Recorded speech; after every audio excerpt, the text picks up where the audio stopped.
Coming up next, I've never done this before, but if it goes well, I'll keep doing it, do it again. A full-length interview with one of my favorite rock singers ever, one of the greats, a true legend who will walk us through his legendary career song by song, including fronting one of the greatest rock bands ever. It's our first ever episode of a Retrospective. Today, it's our very first episode of Retrospective, full-length interview, uncut, where a legend walks us through their career, and we start with the Red Rocker, Sammy Hagar. Now, I've had parts of this interview here and there as I've told the stories of Van Halen's songs, but I've never released the entire uncut interview until today. He's going to take us through his origin story, how he got started, Montrose, his solo career, Van Halen, HSAS, one of the supergroups he was part of, and along the way, you'll get insight you've never heard, including the legendary guitarist that he hates working with, and how he became one of the most successful rock and roll entrepreneurs, as well as his frustration with his former band keeping his favorite song from pop culture. Let's get into it. Let me ask you a question about the very, very beginning, because you've done so much in your career. What was it for you when you were growing up, whether it was a song that you heard, something you saw on TV, live show, whatever, a record, that kicked open the door to your mind and made you want to pursue music? Do you remember a moment? Absolutely. First time I saw Elvis Presley on the Ed Sullivan Show, or it might have been Milton Berle's show, whatever show he was on first, his debut. You ain't nothing but a hound dog. And I was young. I mean, as a kid, 4 years old, but I had big sisters that were teenagers, and they were going nuts. And I'm watching this, and I'm going, that'd be a pretty cool thing to do. What if I could do that? I swear. The light went on, and I used to take a broomstick and, a broom, and my sister would go, they'd put on Hound Dog, and don't be cruel, man. I'd do 20 performances, man, for them. And they'd start combing my hair like Elvis. And so it got good to me. And then I didn't do anything about it until I heard the Stones.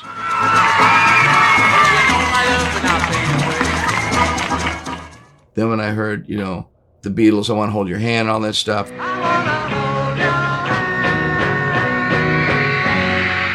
That was my high school. I was, chasing chicks, just getting hip to girls and all that. And so that provoked me. But then I started singing the Stones songs because a buddy of mine had a guitar. And we would do, early The Last Time and some of the songs by the Stones.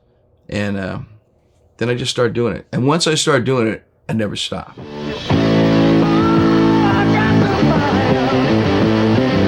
I was so focused, I had my nose to the grindstone, man. I was just one-dimensional.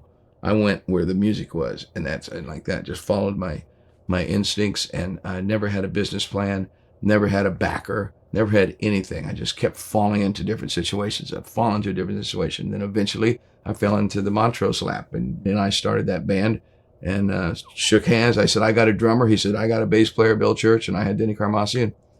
And next thing I know, I was making a record and going on tour and haven't stopped since. The future's in the skies above. Actually, I'm glad you went into Montrose because you were in a lot of different bands before that. I mean, all these different types of bands. Yeah, I mean, pretty much cover bands. But Montrose, tell me about that first time going out on tour. What was that like? Oh, man, I couldn't even sleep. We shared rooms. So Denny Carmassi and I had a room, and Bill Church and Ronnie had a room for a while. Then we got tired of each other and we started switching it up. But actually, the thought of staying in the cheapest hotel, the most flea bag, filthy place you could find, and every night doing a show, 7 nights a week, no days off.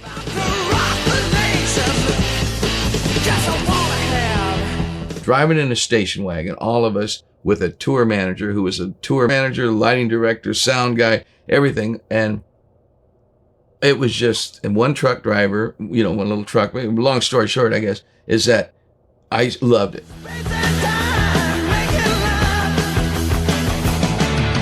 And sleeping in a bed with another guy where we were banging chicks, like, come on. And so it was constant, like, we're switching girl. I mean, we were having a good time, but at the same time, it was like, it was some rough going.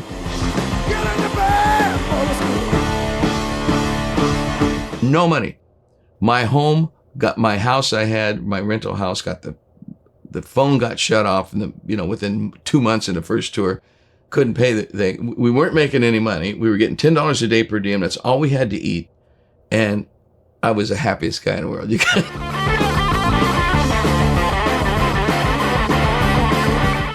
try to get me to do that today. I don't think for any reason I could do it. But yeah, that was. But every night going out playing your music, man. 30 minutes. Man, we played the first album.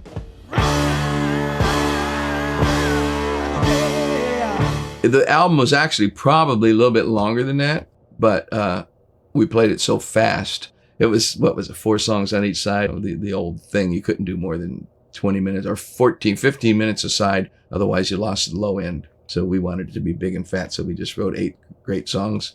Probably if that first album, if we'd have tried to write 12 songs, it wouldn't have been as great a record.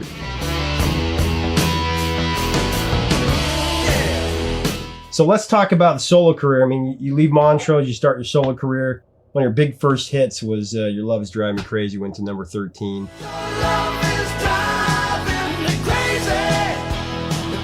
Tell me about going solo. What were you thinking?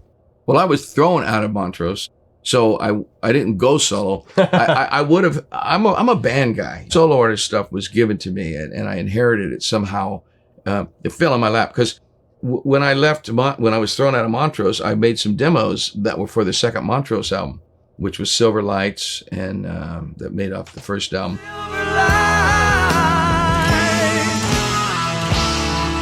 A couple other songs, and so I gave them to a record company, and I got a record deal, and I didn't have a band. It was brand new. I was just thrown out of the band, and next thing I know, I had a record deal, and with Capitol Records from John Carter, who's signed me, and I didn't have a band, so I signed to Sammy Hagar. So then I started putting the bands together, and I was always losing members because I couldn't pay anybody because I couldn't pay them any good wages. Doing some of these cover songs, sitting on the dock of the bay and things like that. On the dock of the bay, watching the time. Yeah, John Carter as a producer and a writer was very top 40 oriented, and I came from FM. Yeah. Oh, Montrose didn't even release a single, and so I wanted to continue more like Montrose, and they were really pushing me to get a hit. And when my first album, I didn't really like that first album. It was way too eclectic. Had pop tunes and heavy metal tunes and space tunes and weirdo songs. Heavy metal, Cinderella, sudden death, now the thrill is gone. Blue sky, that's where flamingos fly. Yeah, I've never thought of myself or ever even wanted to be a pop artist. I never did. Top 40 didn't appeal to me. I liked the bands that had a freak top 40 hit. Like even the Stones. They were a hard edge band, and they had really a great song that was good enough to cross over.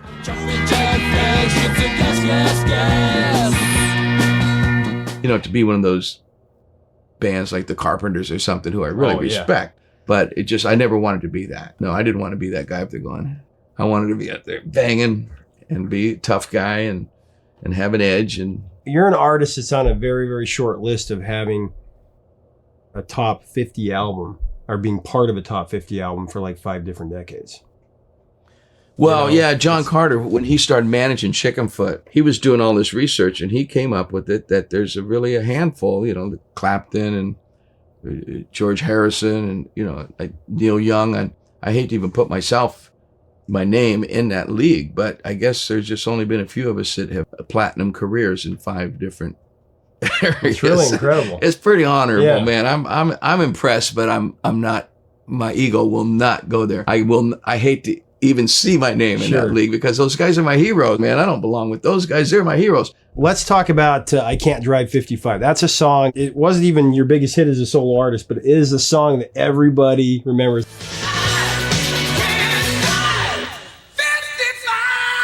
And it was such a natural song. When I was coming back from my first big vacation, I'm rich and famous, 1983, right. So I take my family and I go to Africa. Did the whole tour of all of Africa and was there 6 weeks gone. Come home. I leave from Kenya to London, 14-hour flight, change planes, get on the Concorde, which was really splurging. Make it to New York, change planes, all that traveling, 24 hours I've been traveling, 2:00 in the morning. I'm driving a rent-a-car to Albany, from Albany to Lake Placid. 4-lane highway, not a soul. I'm going about 62 miles an hour exactly. Cop pulls me. Oh, wow. I didn't even know while I was gone the speed limit changed. I'm sitting there. I was just so burnt. I was just exhausted. I just hand him my driver's license, hand him the rent-a-car stuff. He starts writing it up. And the guy said, how fast was it? 62. I said, like, I thought it was 65, you know? And he's going, we give tickets around here for 62. You know, like, where have you been? I went, you know, Africa. Yeah. You know? I look over to my wife. I take the ticket. I hand it to her. I go, I can't drive 55. Get to my house, wrote the song. Oh, man. I mean, 4 o'clock in the morning, I picked up my guitar. I just wrote that damn song. When there's too much traffic, I can't catch no. It came that quick, you know? And I played it for John Kalodner, and he went nuts. He just, this is a smash, you know, this is the one, we've been waiting for this at Geffen Records. And I didn't see it. I thought, hey, it's cool. It's a little gimmicky. But it was so true. And I was coming back to start rehearsal for HSAS.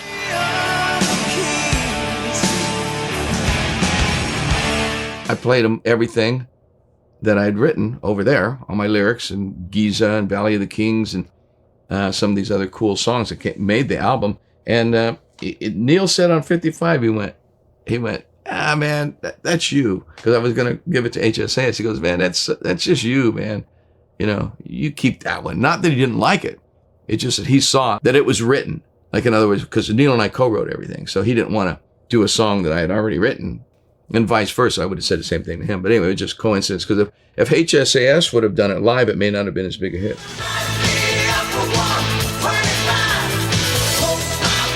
The video is definitely iconic in people's minds. It was a lifestyle career song for me. It wasn't a hit. It was like Stairway to Heaven for Led Zeppelin. Right. That song wasn't a top 40 hit, you know? No. I don't think. I mean,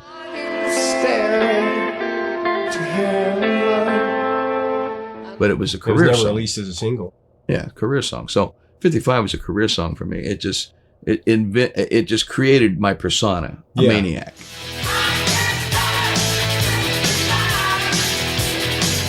Let's talk about when you came into Van Halen, because Neil actually told me last week that he's like, you need to ask Sammy about this because he always tells a story about the mechanic, but I had something to do with that too. Okay, Neil.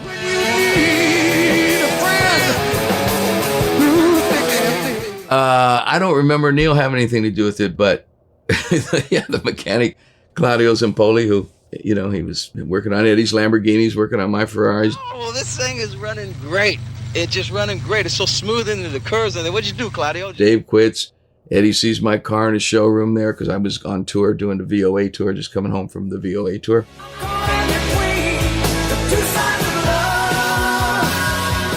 And my car was there, and who's that? That's Sammy. Claudio, you should get him in the band. That simple. Eddie said, do you have his phone number? He goes, yeah. Eddie called me from the shop. Neil got in there somewhere. You know, who knows? Neil might have run into Eddie somewhere and said, you should get Sammy. I had a little premonition I wrote about in my book, Red, about that I was sitting at dinner with my ex-wife, and the phone rings. It's Ted Templeman, and talking about making my next record. And he goes, wow, man, you hear David Lee Roth just quit Van Halen. I said, really? He quit? He goes, yeah. I'm going, wow, what an idiot. You know? And sat back down, and I said to my ex-wife, she's the only one that knows this, only one I said it to, but like I said, I talked about it in the book. I said, they're going to call me. Oh, wow. Because it just, when it was that fresh in my brain, I thought, well, they're not going to quit. This is Eddie Van Halen. You know, he's just starting, you know? And I said, and I think, who could they call? They're going to call me. You know, I'm one of the three, you know, me, Dio, or Ozzy.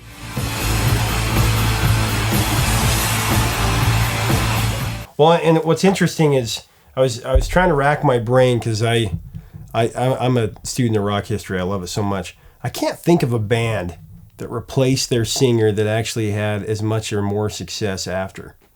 Well, AC/DC, but he died. Yeah. They had to replace him. They had to replace him. Yeah, AC/DC was the one that came up in my mind, but no, Deep Purple didn't happen. Well, we could go all the way down the line. Yeah. I don't know. Yeah, that was so. I mean, you just fit in effortlessly because, you know, I always say this, and I might get in trouble for this, but I always say that because I've always been a Hagar fan. Of course, I mean, actually, I did hear David Lee Roth before I heard Hagar because I heard Jump. I remember, you know, I was 8 years old when it came out.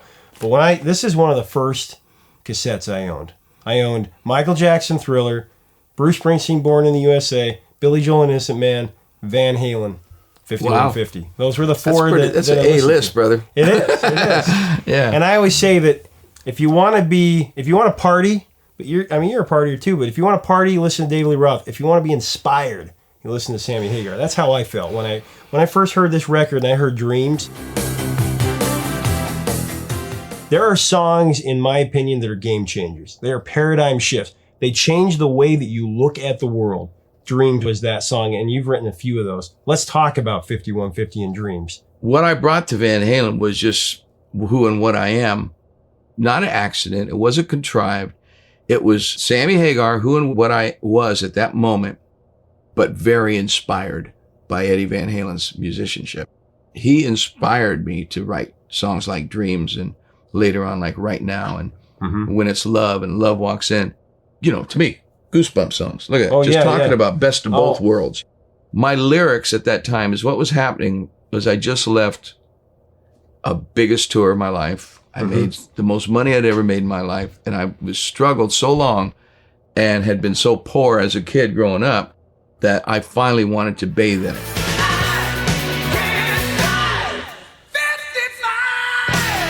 I finally said, after the VOA, I Can't Drive 55, I had my 3 platinum albums in a row.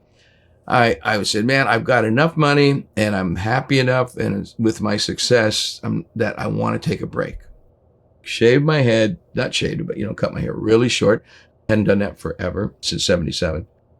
And I started reading Ruth Montgomery and Ayn Rand, Ouspensky, Einstein's Theory of Relativity. Yeah. I was reading that kind of stuff. Wow. What the hell was wrong with me? And I was wanting to write about it. I was wanting to write about dimensions. I was wanting to write about extraterrestrials, about past lives. I started writing those kind of songs. And I had written Give to Live. And Eagles Fly, which became on my next solo record, could have been Van Halen songs.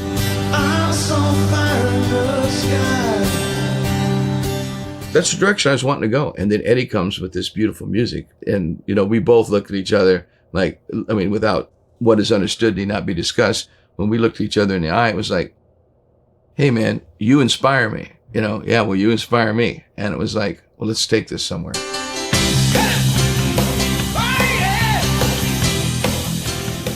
We just started writing different kind of songs. Then the party, what they stood for. The last guy I wanted to be was a David Lee Roth replacement. I didn't want to do his songs when I first joined the band either. We only did my stuff, a couple of mine, and then we did 2 Van Halen songs, You Really Got Me, which was easy for me because I like the Kinks. Sure. And then Jump, I brought somebody out of the audience to sing. But that's when we first started. So it's kind of like that. And I think that Eddie didn't know what he was getting into. But when he saw me sing songs like, Dreams, and he just went, wow, hey, I'm in,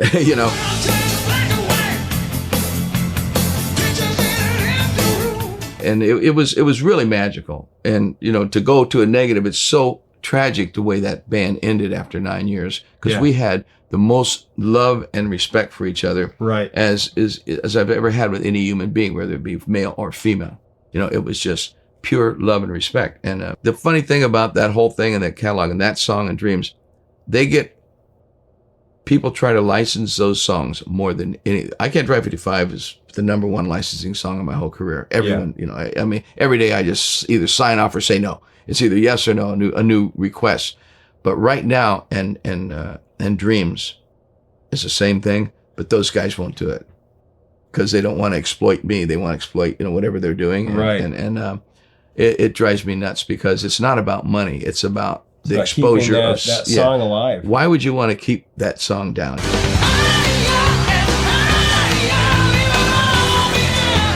Dreams is a song that I remember as a 9-year-old kid.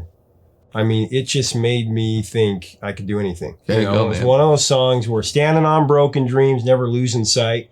Those words throughout the last 30 years have inspired me. Where did it first come from? I like to give Eddie more credit than myself, even though I wrote all those lyrics and those melodies. If it wasn't for the piece of music that he handed me, I wouldn't have thought of those lyrics. I mean, I was trying to write spiritual lyrics. It's where I was going in my life and in my head. When you have a dream, you have something you can chase after, something you go for, something that keeps you alive and keeps you just moving forward and changing. But you got to have a vehicle. You know, you can sit and write lyrics all day long. Right. But musically, as a guitarist and as a musician, I'm not schooled. And I'm like more like a blues-based guy. So when I write my own stuff, it's always riff blues-based, to where Eddie's schooled, disciplined musician that knows music, and he can write a lifting part. I'm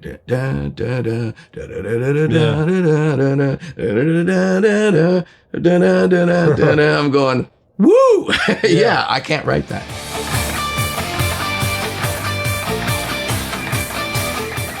And that was the magic of our relationship. And, you know, Eddie doesn't write lyrics and he doesn't sing.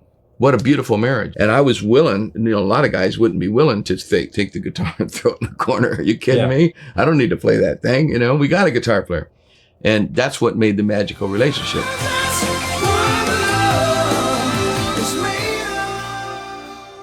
Why Can't This Be Love? Because it went to number 3. I mean, it was a huge song. Did you know that was a hit? I mean, did you guys kind of just know, like, okay, we just wrote a hit?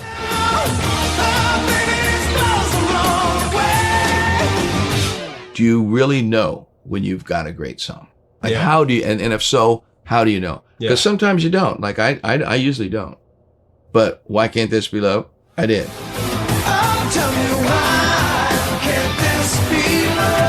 It was like, I'm going, this is a hit. This is what all my old record companies were begging me to write. It's a pop hit. That's rock. So, you know, like, so I was happy with it. I knew it was a big, badass groove, and it had a great melody. It's not what it takes. So tell me. And it was a little edgy, and Eddie had a lead guitar solo in it, right? Illegal, top 40, right? No guitar solo. Yeah. And so... yeah, I knew it. So you knew it. Yeah. And when Mo Austin walked in the room and we played him that song live, and he goes, puts his finger in the air, he goes, I smell money. Yeah. I love that comment. It was so cool. You know, Mo Austin, signed Frank Sinatra, Jimi Hendrix, like, come on now. Keep going. And and he says that, I'm going, yep, me too. Two more quick questions on 5150. 2 album tracks that have become just standards, you know. 5150. I love that song.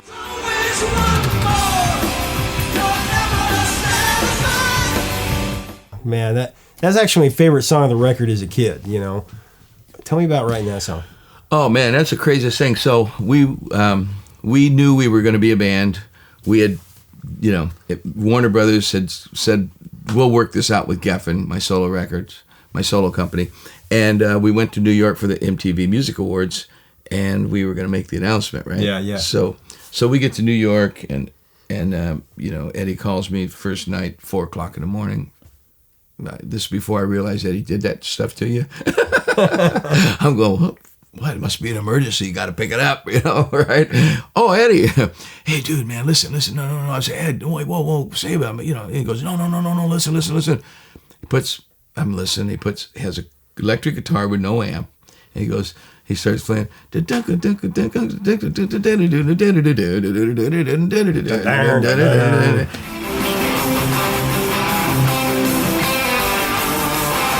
and he plays, and I'm listening, I'm going, wow, and I'm thinking, well, I'll come and sing in here, He goes, can I come down to your room? I said, oh, okay, come on now, you know. He comes down, and so we're sitting there, and I'm going, yeah, I'll come and sing. No, not yet. He had this big, long intro on that thing that was so long. It was a song in itself, right?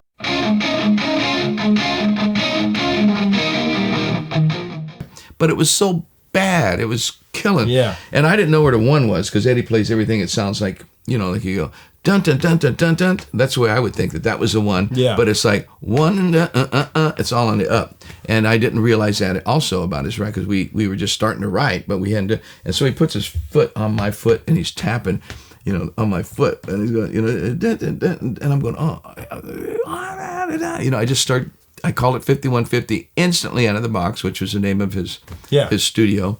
And once I had a title like that, because I thought, I call it 5150, which is a police school for crazy people. Yeah. And I thought only a crazy person could write a piece of music like this. Right. And so finding the holes to sing in that was, every producer that I've ever talked to and songwriters, they tell me, how did you do that? It's impossible. I'm saying, I just listen, and so I throw one in. So the lyrics were pretty easy to write once I came up with the title, 5150. Oh, this is about an uneven situation here. Somebody's got, one more, you're never satisfied. Yeah. So I just made it up.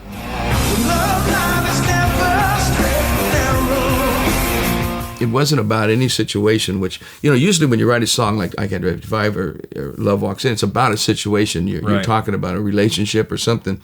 And I like those kind of songs. But just to make things up is not my favorite, but that one was brilliant. Yeah. On both our parts. Eddie wrote a brilliant piece of music. It was a piece. You didn't even need a singer. Yeah. And by me having to put, the lyrics and the melodies in there, one more you never satisfied.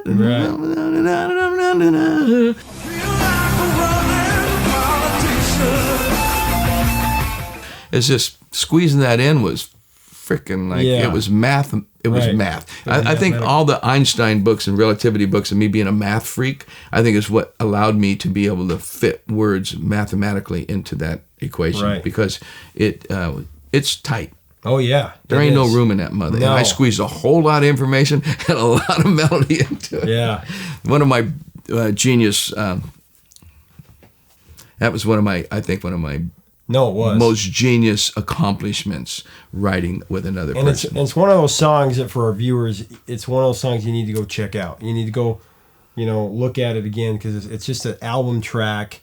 It wasn't released as a single, but it's way too long of an intro. As phenomenal as any song on there. And without that long intro, it's not the same piece. Yeah. It's a piece. That's what you love. You love when that guitar comes in at first, and then the boom, boom, boom. It's a piece.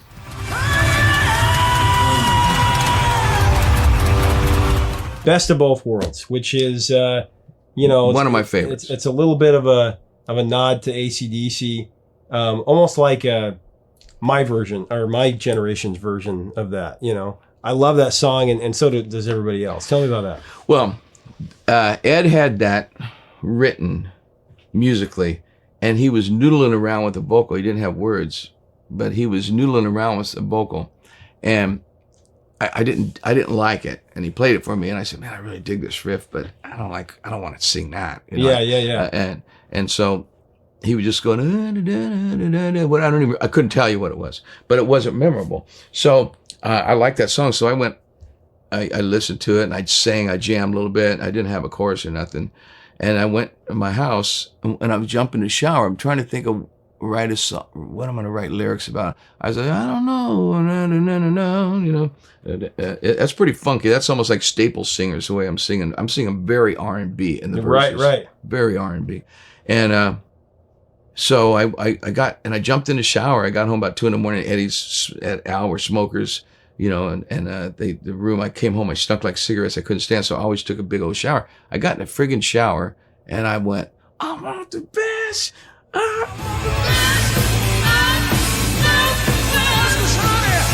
And I just said, damn, I had to jump out of the shower. I'm drying. I'm trying to get paper and it's wet and finding a pencil. It was the biggest mistake, man.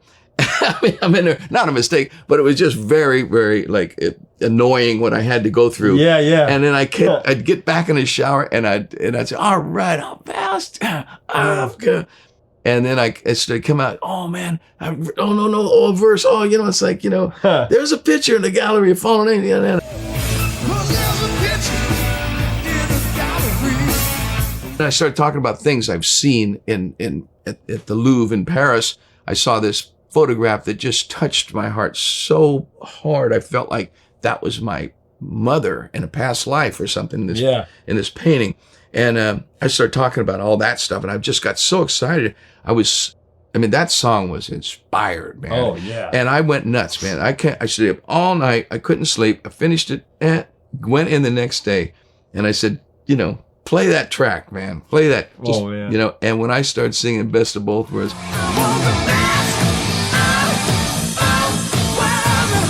I saw the guys in the control room, the engineer and people, they jumped up in the air, threw their hands in the air. I mean, people were fucking going crazy. Man, it was they lit really, really awesome. I mean, that was, whoo. I should have talked about that in my book. I guess you should have interviewed me for my book, because that's really what happened right there.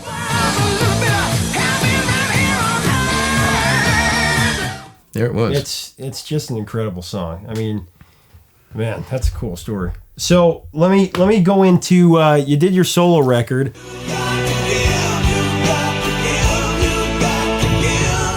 It's my favorite of your solo songs, Give to Live. I mean, it's just one of those songs, my little boys love it.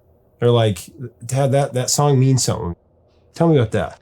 Well, coming off of 5150, I had to do one solo record for Geffen for me to be able to join Van Halen. Yeah. So I was writing for that solo record, and I had a house up in the mountains, up in the high desert in Palm Springs, and above Palm Springs, 4,600 feet, Pinyon Crest. And I used to go up there to write when I was I'd either go to Cabo or I would go there. And because I was looking for inspiration at this stage, I said, I'm not just going to write lyrics like I used to do. I'm not just going to write about my cars and sex, drugs, and rock and roll. I really want to elevate my songwriting, because I'm in a band with a guy that's elevated his musicianship, and I want to be up there. So I was there writing for that record, and I wrote Eagles Fly and I wrote Give to Live in one weekend, and I came home and I just was in love with them. So I played, first thing I did is I played them for Ed Now before I did it for my solo record. And I got to Eagles Fly first, and I started playing it. And Alex, he's about 10 beers in, and he goes, I sound like John Denver. And I said, okay, never mind. I didn't even get anywhere. I didn't even get to where Eagles Fly part, you know. I just, Sunday morning, 9 a.m. Sorry, okay, never mind. So I didn't bother playing them Give to Live. So then I went and did the record. And when I wrote Give to Live, when we recorded it, Al, the first guy that goes, man, I like those chord changes, man. That's really good. Why didn't you give that to us? And I said, well, you know, but he was sober by then, you know. Once Al cleaned his act up, he was just wonderful, wonderful guy. So, but Give to Live, I just loved that song. I thought it was the most inspired, good message I could give, you know, at that time. I thought that was just really beautiful. And Eddie played bass on that on the original recording.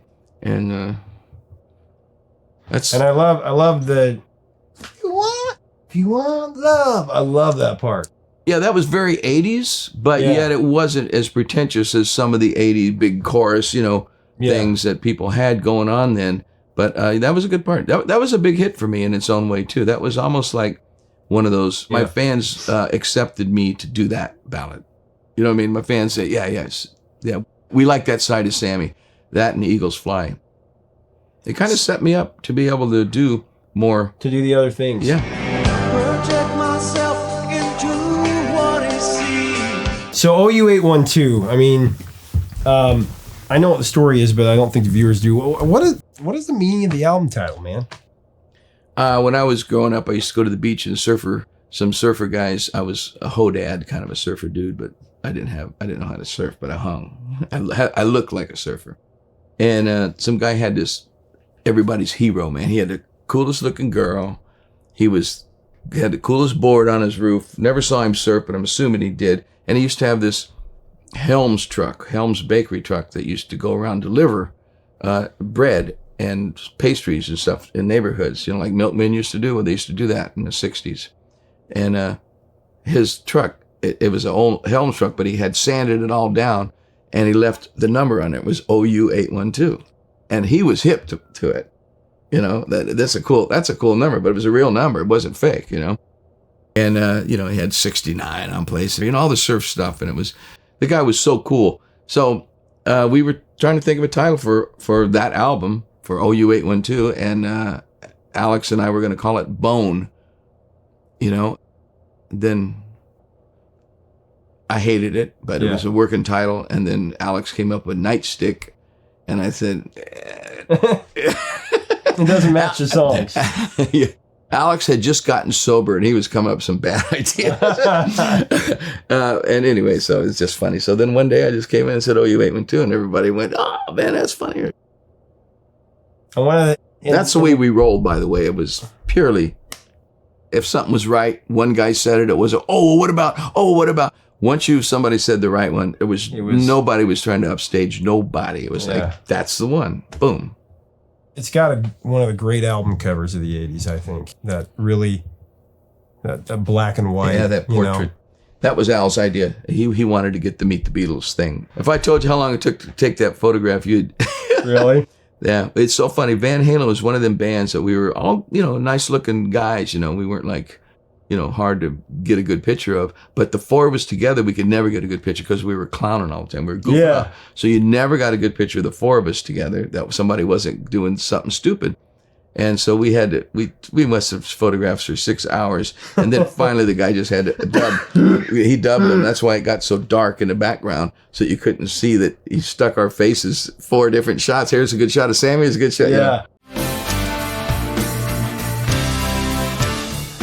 I got to ask you about When It's Love, because that is another game changer song. I remember the first time I heard that on the radio before the album came out, on some program called Future Hits or whatever, the DJ was talking about it. I was like, oh my gosh. I was some kid that had a crush on some girl, and I'm like, that's what love's all about, man. Tell me about When It's Love, because Eddie got married to that song. A lot of people have been married to that song. Oh, I know. Yeah, that song is like, that's the marriage that walk down the aisle of all times. It's so funny. I love it.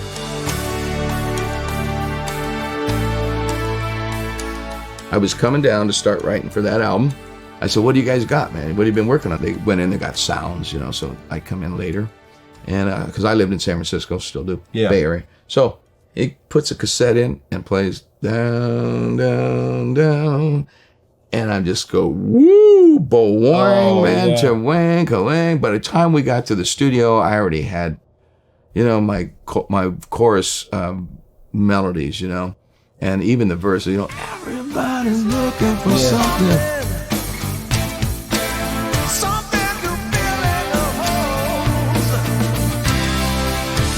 And that was the first time I ever sang a line that Eddie was playing. Da, da, da, na, na, na, na. Yeah. And I just sang right to the piano.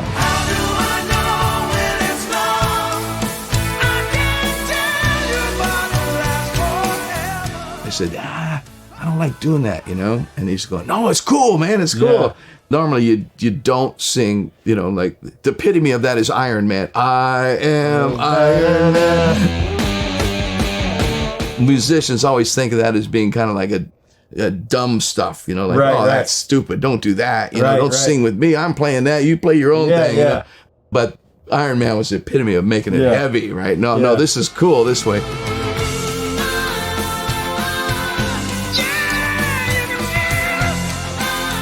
I think that the harmonies just killer on that song, Michael Anthony with you. I mean, you guys just blended like you were brothers. I always had a hard time with harmonies in my bands because no one could ever sing above me. So before I joined Van Halen, with my VOA and 3-lock box, I did stuff in the studio, but live I could never pull it off. I never had a good singer in my band. Yeah. Then I got Jesse Harms finally right, and he was a good singer, but he couldn't go too far above me. But when I heard Mike, I said, oh man, hey, I got inspired once again, and I started thinking all these background parts, And there's songs where we did some intense background parts where we were like, man, it was like Aretha Franklin parts, and really R&B, funky background phrasing. On that album, we really got into the backgrounds. That was he's like Michael Anthony is like Mike Mills and REM. They're like the secret weapon. Yeah. REM wouldn't be REM without Mike Mills. Yeah, without that sound, it creates a sound. Yeah, Van Halen would not be Van Halen without Michael Anthony. No, Mike's got that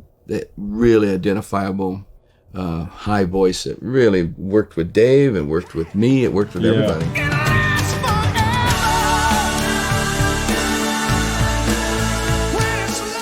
Here's Sammy.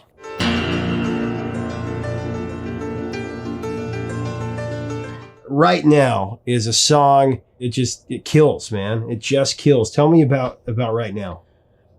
Right Now, the interesting thing about that is that once again, was not that big a hit for us, but it was a huge video and it became a classic. And, it was such a big, giant leap for Van Halen lyrically, for all of us. We really stepped into a higher consciousness thing that was commercially acceptable, because there are other, like Love Walks In was high conscious, but it wasn't commercially successful. It never was even a single. Dreams didn't. It actually was. It went to number 22. Oh yeah, but Love but Walks not In. a big single. Right. Yeah. And same with Dreams. Dreams wasn't a big single. Right. But it was inspiring. But right now it's a big single. I mean, it was. Yeah. I mean, it was a big. It made a big splash. You won the MTV Video Music Awards. All that. And Yeah. So what made that song so acceptable was the video.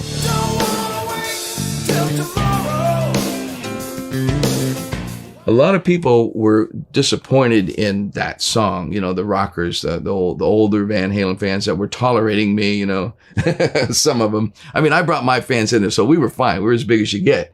But there was always people on the fence. Hagar, we don't like it when he sings some love songs. We don't like when Sammy, gets too spiritual and too philosophical. But right now we pushed the envelope on that, man. That was the real deal. And then to be the video and be the big thing. Rolling Stone started giving us credit and saying, we're not just a party band. And producers started talking to us we used to ask producers to produce our records that would say, no, we don't do party bands. We'd always ask the hip guys, and they didn't want to do us, because even with the great musicianship and as big as we were, we used to get dogged because we were a party band.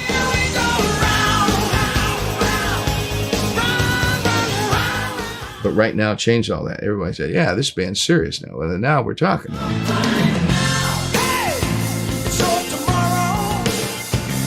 So it was really weird how that came about. But I was laying on the beach and I was reading this stuff, this philosophical, spiritual, not philosophical, a Zen book, and I was trying to meditate because I'm so wired, and I was getting really, my marriage was kind of falling apart, and I was getting, it was winding me up. So I was trying to relax myself. So I was, just reading about it, and I knew about it, but I was trying to take it up and since on the beach. And I was writing those lyrics, man. Right now, it's your tomorrow. I was trying to tell myself, it's all about the here and now. Get into it, buddy. Get into it. I was beating myself up about it. And Eddie's writing this piano song that, it actually was old, I think. I think it was an old piano part he had that he kept playing me. And I just said, I don't hear it. Eddie kept saying it was Joe Cocker. Feeling all right. I'm going, I don't hear it. I didn't hear it. Yeah. I still don't hear it that way.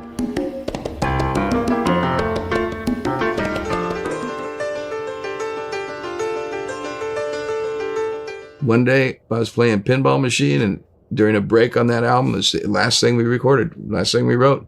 And Eddie's sitting there playing the piano, and I'm sitting there and I'm going, holy crap, there it is. I went in and started singing it. It fit right to it. Boom.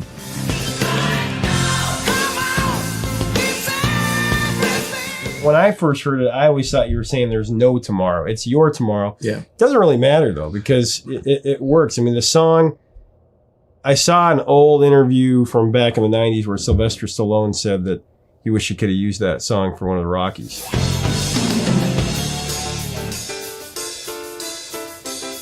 Because it just had that. It has that. It has that. That and Dreams. Yeah. Uplifting. Let's talk about you as an entrepreneur. I mean, here you are, you're this rock star, but I mean, you have the second biggest tequila, selling tequila. You got a #1 New York Times bestseller.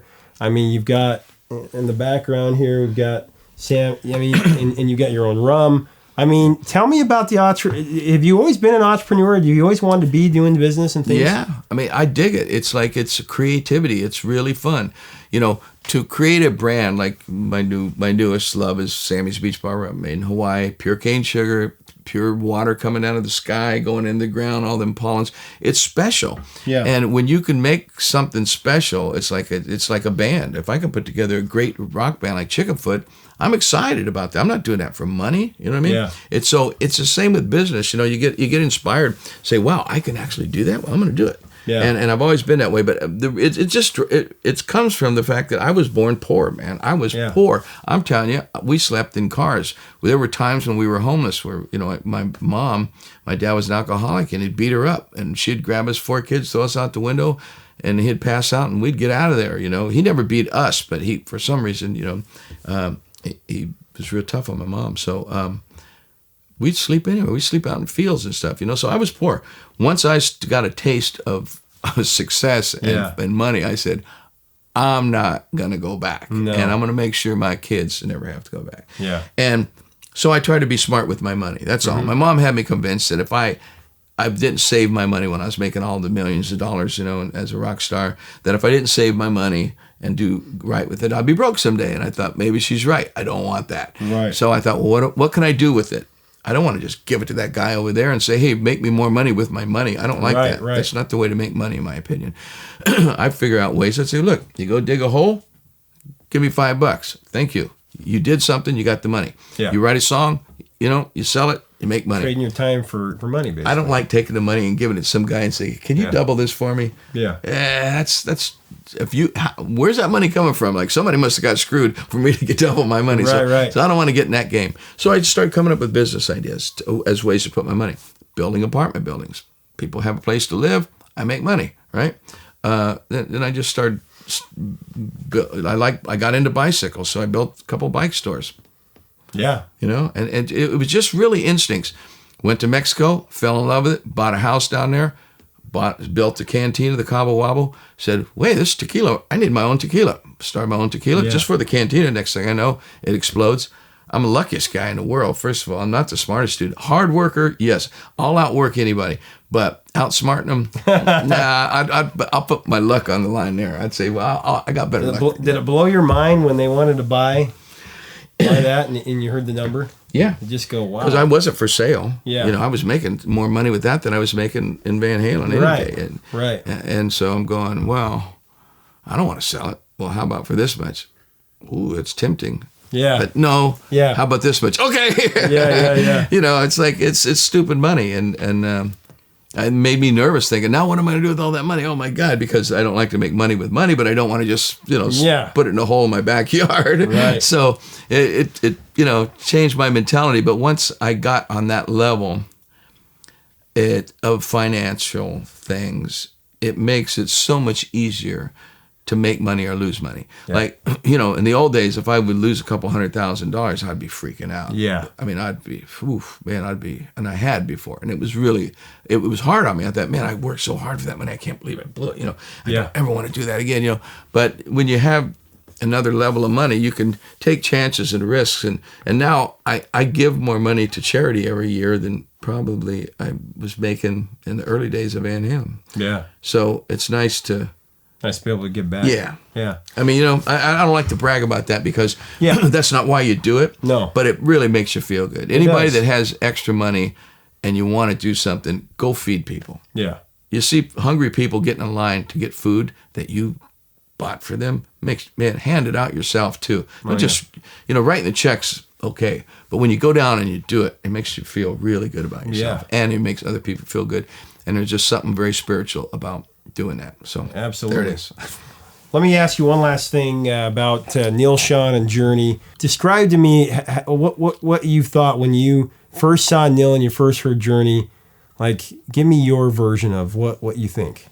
Neil, from the first time I ever saw him play or sat in a room with him playing, has the word serendipity. The guy he's got the loosest, most fluid hands, and he speaks. He doesn't just, he noodles a lot. But in between his, and then he goes, and he says it really plain and clear, and that gets you, make your fur go up. He's really a soulful player, and really, it's like he's so different than Joe Satriani, so different than Eddie Van Halen, that I don't like comparing them, so I won't compare them. But as far as just being fluid and being able to do things, he can do as much as either one of those guys. And he's just so hard to work with because he's got way too many ideas and he's so unorganized with them. Like he just plays, but it's pure serendipity. He can plug in and play for 3 days, probably without repeating himself and showing you, what about a song like this? Well, it's like so overwhelming for a guy like me who, show me something, get me inspired, and then do it again. Yeah. Man, if Neil, you got to have a recorder going at all times because he ain't going to do it again. He said, what do you mean? Which part? I don't know. Shit, you played it, Yeah.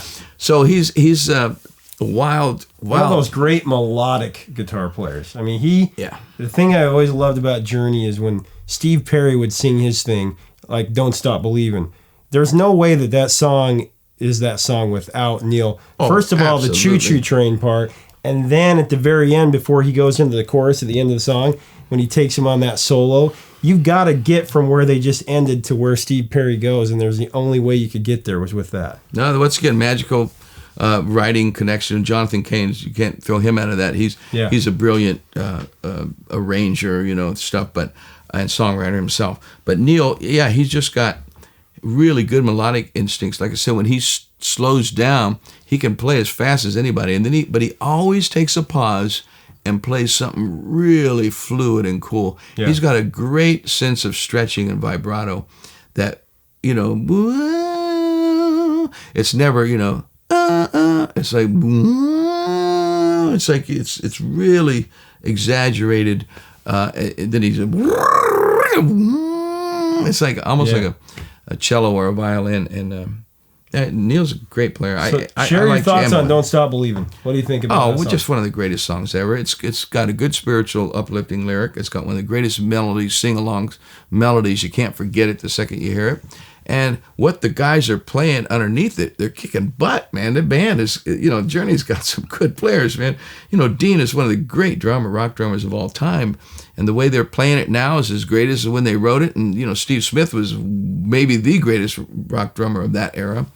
And I just think that Journey is the most underrated rock band in the world. And the reason people dog them, and the reason the hard rockers don't like them, because they're so good and they play such commercially viable tunes. Like Toto. Yeah, better. Yeah. They got a string, man, forever. Toto had some great songs, but, not the capacity of Journey, man. They just been knocking out them great hits. And sometimes for a song to be that good, it pisses other singers and other musicians and other songwriters off. Right. It really does. So, sometimes the bigger you get, people start shooting at you. Yeah. And I remember my manager had left to tell me, don't worry about being on the cover only song. Don't worry about this. Don't worry about that. You stay under the radio. Under the radar. Under the radio. That's a good one. That's a good name for an album. Under the radio. Stay under the radar, and if you're never in, you're never out. The second you hit the peak and they start shooting at you, bang, bang, bang, bang, bang, then now you got to prove something, you got to do all this. He goes, just stay in cruise control. And I took that to heart, and that's been my career. And I'm still here today. And, I'm still making records. I still go on tour, still selling tickets. Still, I'm going, everybody's, well, what's the secret to longevity? I said, I guess that. Don't ever make it the biggest band in the world. You always be number 2 or 3 and you're okay. They keep shooting at the big guy. Well, I got to tell you, it's as old as you, not that you're really, really old, but you still got the pipes, man, because there are so many singers that lose that when they hit their 50s, and you can still sing those songs, man. I don't smoke cigarettes. I don't even smoke dope. Every now and then I might take a toke, but maybe once every 3 years I'll get high. It's not good for your voice. I drink alcohol, but I don't like sit there and pound it and try to sing. It's like I sing sober 90% of the time, and I think that's really all it really is. I've never abused my voice, and I get my sleep. If I don't get sleep, I don't sing as good. Yeah, it's plain and simple. If I eat hot sauce, go to bed, get acid reflux or anything like that, next day you got a sore throat. Basically, it's just like singing with a sore throat. There's just a lot of things like that. You just got to be careful what to do. Sleep with 2 pillows propped up.